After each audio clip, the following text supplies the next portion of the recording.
Nagsimula po ako ng negosyo ko noong 2013 po. Dati nagano lang ako, nagdala ako sa negosyo ng kapatid ng asawa ko. Pinagdala lang kami ng ganito din na manukan.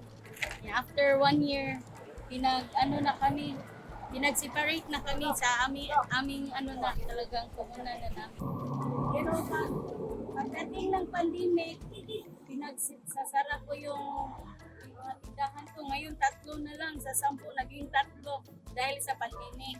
Kaya after sa pandemic yun, nag-a-apply na ako ng ASA.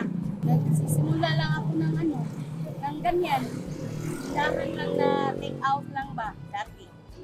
Ngayon may na kainan na. May restaurant na ba? May parang restaurant na talaga. Almost 11 years na. Kasi 2024 na ngayon. Pero dati ang dami kong tindahan, dami kong branches. Anim dito sa Tanglaw. Anim sa mga barangay dito. Anim. Dito ang main namin. May marami akong na-achieve, sir, sa negosyo ko kasi nakabili ako ng mga lupain. Tatlong lupain ang nabili ko. Then nakabili din ako ng sasakyan na pick up.